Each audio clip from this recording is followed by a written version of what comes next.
సత్వరజస్తమో గుణములు. అలానే మళ్ళీ ఏది తీసుకున్నా కూడా మూడే, గాయత్రి, సావిత్రి, ఇలా ఏమ్మా.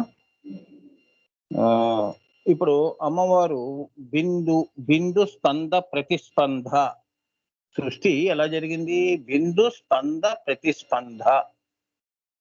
ఇప్పుడు నువ్వు మాట్లాడాలనుకో అమ్మా, నీ మాట డైరెక్ట్ గా నోట్లోంచే వచ్చేస్తుందా? రావట్లేదే, అవునా? పరానాదం ఎవరికి తెలియదు. పశ్యంతి, మధ్యమ, వైఖరి, ఈ మూడే తెలుసు. పశ్యంతి ఎక్కడుంది? నీ యొక్క నాభి కింద పశ్యంతి. అది హృదయ స్థానంలో వస్తే మధ్యమ, నీ నోట్లోకి వస్తే వైఖరి. అప్పుడు నీ మాట బయటకు వస్తుంది. ఈ 3 దశలు, ఇదే త్రయ. సృష్టి కూడా బిందు స్పంద ప్రతిస్పంద. శ్రీచక్రంలో బిందువు ఉంది, అది స్పందన చేసింది, అవునా? స్పందన చేస్తే ఏమైంది? ప్రతిస్పందం ఎక్కడొచ్చింది? హ్రీం.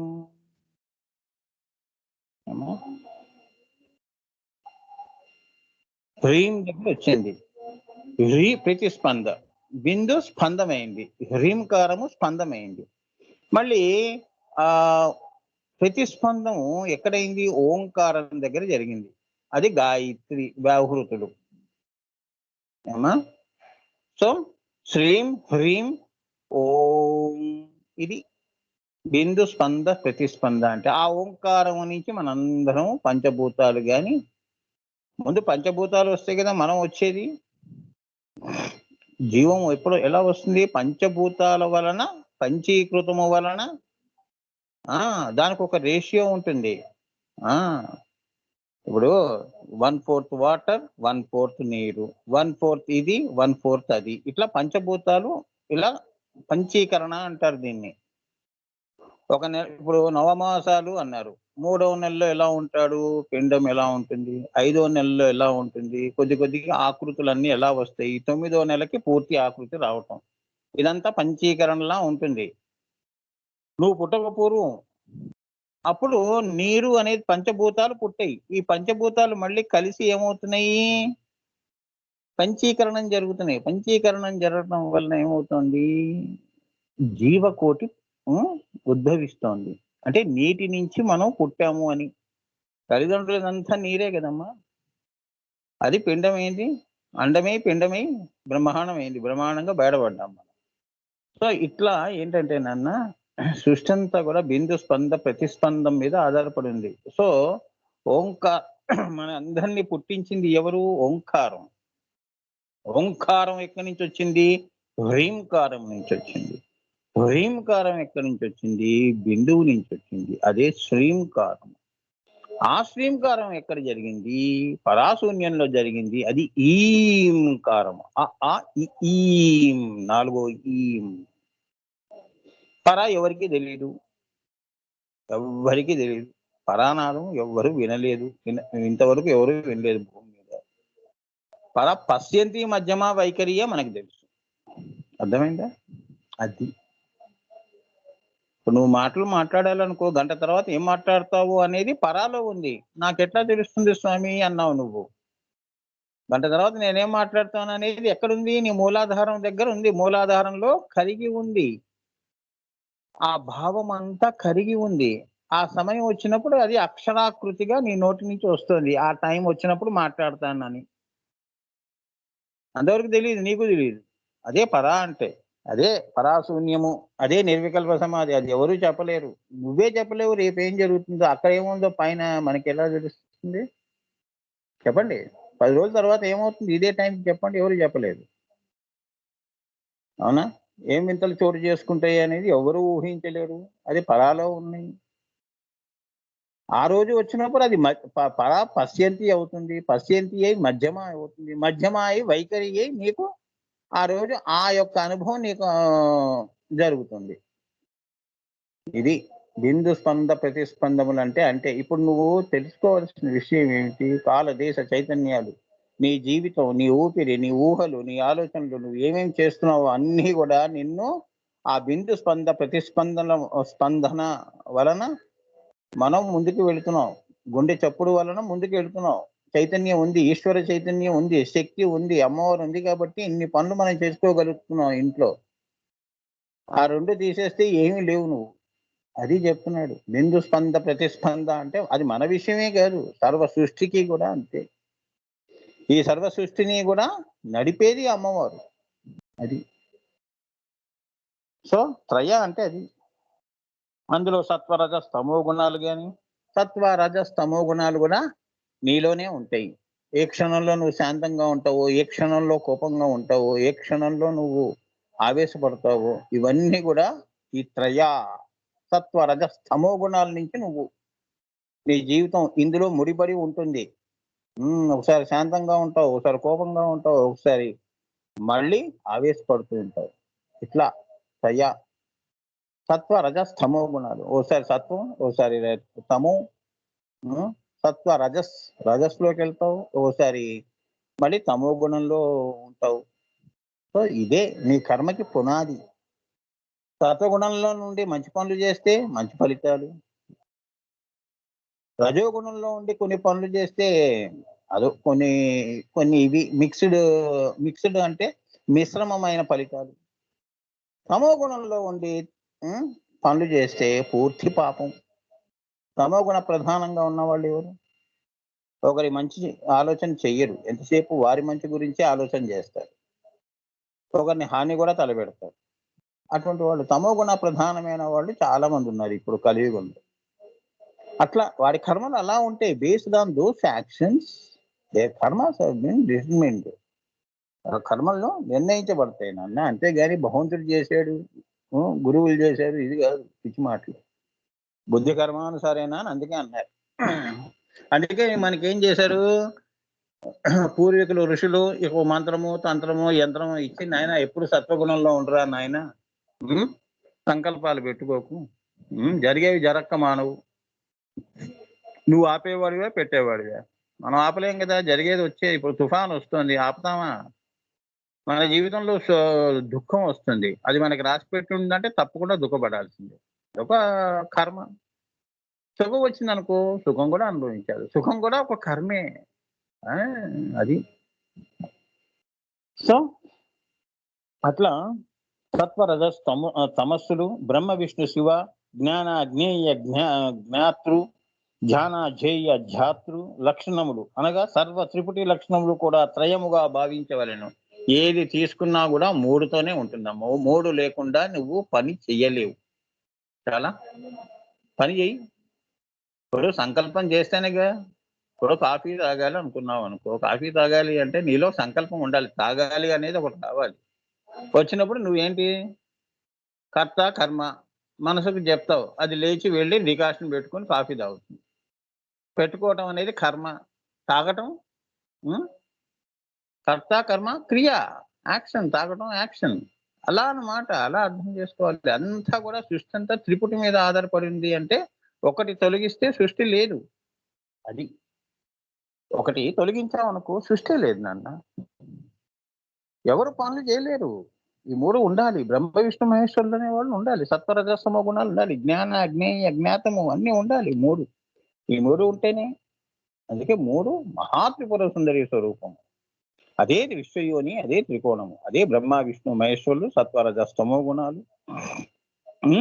మేధా దక్షిణామూర్తి, ఐగిరేవ స్వామి, దత్తాత్రేయ స్వామి. పరా పశ్యంతి మధ్యమ, పరా బిందువు దానిపై వెనక, అది మనం వినలేము. అట్లా అన్నమాట త్రిపుటి అంటే అది. చూడండి ఇప్పుడు మీకు అర్థమైంది కదా త్రిపుటి అంటే అమ్మవారు గొప్పతనం. అందుకే నేను గుడికి వెళ్తాను. ఇప్పుడే ఒక అబ్బాయి వచ్చాడు. అబ్బాయికి క్రియాయోగంలో చాలా ఒక స్థితికి ఎదిగిన పిల్లవాడు. రేపు శ్రీశైలం వెళ్తాను అంటే వాడు నిన్నటిదాకా సంకల్పం లేదు, కానీ ఇవాళ అనుకోకుండా వాళ్ళ ఫ్రెండ్స్తో మేము కార్లో వెళ్తున్నాం, ఆశీర్వాదం మీ ఆశీర్వాదం లేకుండా ఎక్కడికి వెళ్ళాం కదా అని చెప్పి నా దగ్గరికి వస్తే అదే చెప్పాను. సంకల్పము, అమ్మవారి సంకల్పం. ఆ సంకల్పం ఉంది కాబట్టి వాడికి వెళ్ళగలిచాడు. సంకల్పం మరి నిన్ననే వెళ్ళొచ్చు కదా, నిన్న ఆ సంకల్పం లేదు, ఇవాళ వచ్చింది మరి. అది. సో అన్ని సంకల్పాలు అమ్మవారి చేతిలో ఉంటాయి, మన చేతిలో ఏమి ఉండవు. జ్ఞాన జ్ఞేయ జ్ఞాతృ ధ్యేయము, ఈ జ్ఞానం అంతా అమ్మవారి స్వరూపం. అమ్మా నీకంటూ ప్రత్యేకమైన జ్ఞానం ఎక్కడుంది? అమ్మవారి జ్ఞానాన్నే నువ్వు జ్ఞానముగా తెలుసుకుంటున్నావు. జ్ఞాతృ అంటే నువ్వు ఒక నోన్ అదే నోయర్ నోన్ తెలుసుకోవలసిన వాడు. ఏమిటి తెలుసుకోవలసింది? ధ్యేయము, బిందువు అని. నువ్వే బిందువు అని నేను తెలుసుకోవాలి. అందుకే నేను జ్ఞాతృ జ్ఞేయము. అది జ్ఞేయము కోసం అదే నా లక్ష్యము. ఓం తత్సత్ అదే నేను, ఇది కాదు, ఇది మాయ, అనేకము, అది నాది అని తెలుసుకోవటం. మూడో కన్ను దగ్గరకు వచ్చినప్పుడు జ్ఞాతృ అనేవి పడిపోతాయి. ఎండిపోయిన ఆకులు చెట్టుకు ఉంటాయా? పడిపోతాయి అవి. నువ్వేం పడేసుకోవాల్సిన అవసరం లేదు. ఆ అనుభూతి నీకు అక్కడ వచ్చేస్తుంది. అమ్మా, ఇదే నా ధ్యేయము అని నీకు తెలుసుకుంటావు. ధ్యేయం దగ్గరకు వచ్చావు అని. ఇది యోగానుభూతుల ద్వారా తెలుసుకోవాల్సింది. ఇది థియరటికల్ గా వినేది కాదు. అమ్మా, జ్ఞానంగా కొద్దిగా తెలియబడుతుంది. కానీ దీన్ని స్వానుభూతి చేసుకోవాలి అంటే ధ్యానం చేయాలి. చేసుకున్నప్పుడు నీకు ఆ అనుభూతి అనేది వస్తుంది. ధ్యేయం అనేది తెలుస్తుంది. ఇప్పుడు నాదం కూడా అంతే కదా. వైఖరి నుంచి పైకి మనం ఓం హ్రీం శ్రీం అంతే జీవితం. పైకి వెళ్ళటమేనమ్మా, కిందకి ఏం లేదు. కింద అనేకము. కిందే తిరుగుతాను అంటే ఆటలాడటం లాంటి, చిన్నపిల్లలు సాయంత్రం అయినా కూడా ఆటలు ఆడుకోవటం లాంటిది. మనం చిన్నపిల్లల కంటే అధ్వానం మనం. మాయ తెలుసుకోలేని వాళ్ళందరూ కూడా. అందుకే అమ్మవారి దృష్టిలో పెద్దలు లేరు, చిన్నపిల్లలు లేరు, ఎవరూ లేరు. అందరూ చిన్నపిల్లలమే మనం. అజ్ఞానంలో ఉన్న వాళ్ళందరూ కూడా పిల్లలతో సమానమే. అది ఎరుక పరిచేవాడే అమ్మవారు. ఎరుక పరిచేదే. అదే ప్రకృతి రూపంలో నీకు తెలియపరుస్తుంది.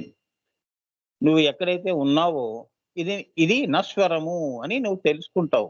ఇవాళ ఉండి రేపు పోయేది అని నీకు ఈ రోజు కాకపోయినా రేపైనా తెలుస్తుంది. విడిచిపాటు వద్దు అమ్మ, పోయేటప్పుడు తెలుస్తుంది. అందుకే అంతవరకు ఏంటంటే ఇది అమ్మ ప్రసాదంగా తీసుకోవాలి. అంతేగాని ఇది నేను సంపాదించాను, నాది అనే ఆ భావన వచ్చింది అంటే దాని ఫలితాలు, దుష్ఫలితాలు వేరుగా ఉంటాయి అమ్మా. సో అమ్మ ప్రసాదంగా తీసుకోవాలి. అది కష్టం కానీ సుఖం కానీ.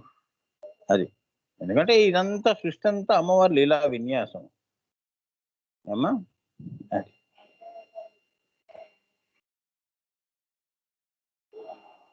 గాయత్రి యొక్క త్రివ్యాహృతులు కూడా ఇందులోనే భావించుకొనవలెను. సర్వ త్రిపుటి త్రయా లక్షణం కలది. 3 వేదములు కూడా అమ్మవారిని వేదత్రయీ అంటారు అమ్మవారిని. ఉన్నవి 3ఏనమ్మా, 4వది ఏమీ లేదు. ఇదంతా మిక్స్డ్ చేస్తేనే సామవేదం ఏదో అది వచ్చింది అమ్మా. 3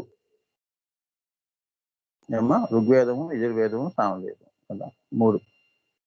అధర్వణ వేదం అంతా కూడా శ్లోకాలు ఇటువంటివి 3. ఆమె అందుకని ఆమె వేదత్రయీ అంటారు. అలానే సర్వత్రిపుటి అంటే ఏంటి? ఇప్పుడు నువ్వు ఉన్నావు అనుకో, నువ్వు ధ్యానంలో కూర్చున్నావు అనుకో, సీన్ ఏం చూస్తున్నావు? సీర్ ఎవరు చూస్తున్నాడు? సీయింగ్ దేన్ని చూస్తున్నావు? అది అర్థమైందా? ఈ 3 పోతేనే గాని నీకు అమ్మవారి దృష్టి రాదు. చూసేది ఒకటే స్వామి అని అక్కడ అంటావు, ఇక్కడ అనవు. ఇక్కడ ఏమంటావు? నేను చూస్తున్నాను. Seen, seer, seeing, known, knower, knowing. ఏం తెలుసుకుంటున్నావు? ఏం తెలుసుకోబడుతోంది? ఎవరు తెలుసుకుంటున్నారు? ఈ 3 త్రిపుటి అంటారు దీన్ని ఏమ్మా. అలానే గాయత్రి వ్యాహృతులు ఓం భూ, ఓం భువ, ఓం శువ. ఓం భూ, ఓం భువ, ఓం శువ అంటే ఈ సృష్టి అంతా కూడా, ఈ స్థూలమంతా కూడా భువ అంటే ఫోర్సెస్. మొదటి పొర నువ్వు చూస్తున్న ఈ యొక్క స్థూల జగత్తు. దీన్ని ఇప్పుడు నీ చెయ్యి ఉందనుకో, నీ చెయ్యిని ఎవరు కదుపుతున్నారు? నీకు కనిపించని ఒక శక్తి కదుపుతోంది. నీలో ఒక చైతన్యం ఉంది. చేతులు కాళ్ళు ఊపుతున్నావు కదా, ఎలా ఊపుతున్నావు? ఆ చైతన్యం ఎవరిస్తున్నారు? అదే. ఇదేమో ఓం భువ, ఇది స్థూలము. ఓం భువ భువర్లోకము. భూలోకము, భువర్లోకము అంటే శక్తి లోకము, శక్తిమయ చైతన్యమైన లోకం. దానిపైన ఏముంది? కాన్షియస్ బుద్ధి అనేది ఉంది. ఈ బుద్ధి ఎవరిది? అమ్మవారి. ఈ బుద్ధి నడిపేది ఎవరు? భగవంతుడు ఏమ్మా. అలా ఈ సృష్టి అంతా కూడా నడపబడుతోంది అని ఇదంతా గాయత్రి అని. ఈ గాయత్రి కూడా సర్వ త్రిపుటి త్రయ లక్షణము గలది. 3 వేదములు కూడా అమ్మవారిని త్రయి అన్న నామము చేత పిలుస్తాయి. అంటే ఈ సర్వ సృష్టి, అందుకే ఈమెకి అమ్మవారు గుప్తనామంలో త్రయి అన్నారు. అంటే ఏంటంటే 3 మహా త్రిపుర సుందరి కూడా అమ్మవారి అని తెలుసుకోవటం.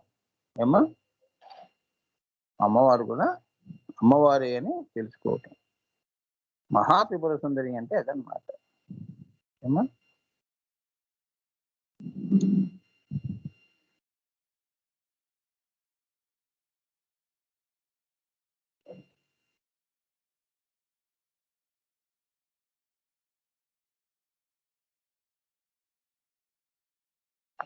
ఓకే. ఇప్పుడు 7వ నామం నన్ను. ఇప్పుడు త్రయి అంటే అర్థమైంది కదా. పిండితార్థం ఏంటంటే ఈ సృష్టి అంతా కూడా మూడిటి మీద ఆధారపడి ఉన్నది అని తెలుసుకోవటం. ఏమిటది? సత్వరజస్తమో గుణములు. ఈ త్రయి ఇందులో బ్రహ్మ విష్ణు మహేశ్వరులు అనుకోండి. విష్ణువుని తీసేస్తే మనం ఎక్కడ బతుకుతాం? బ్రహ్మను తీసేసాం అనుకో మనం ఎలా పుడతాం? బ్రహ్మ సృష్టించేవాడు, విష్ణువు స్థితి చేసేవాడు, లయము మళ్ళీ లయములో అంటే మళ్ళీ తీసుకెళ్ళిపోయేవాడు, అంటే లయం చేసేసేవాడు. నువ్వే ఎప్పుడు శాశ్వతంగా భూమి మీద ఉండవు కదా, నిన్ను కూడా లయం చేయాలి. మళ్ళీ ఇంకోళ్ళు వస్తారు.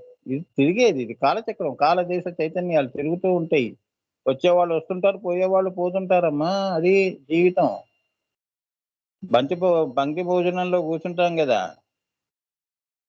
భోజనం అయిపోయిందంటే మీరు లేచిపోతే ఇంకో బ్యాచ్ వస్తుంది. అవునా? పెద్ద పెద్ద గుళ్ళల్లో అంతే కదా. బయట ఎందరో ఉన్నారు, మరి ఆత్మలు కూడా పైన లోకాల్లో ఉన్నాయి. అవి మళ్ళీ కిందకు రావాలి కర్మను అనుభవించడానికి. అది అంతేగాని నేను ఎప్పుడు ఇక్కడే ఉంటానంటే ఎట్లా? అది ఇదే సత్వరజస్తమో గుణాలు అంటే ఇదన్నమాట.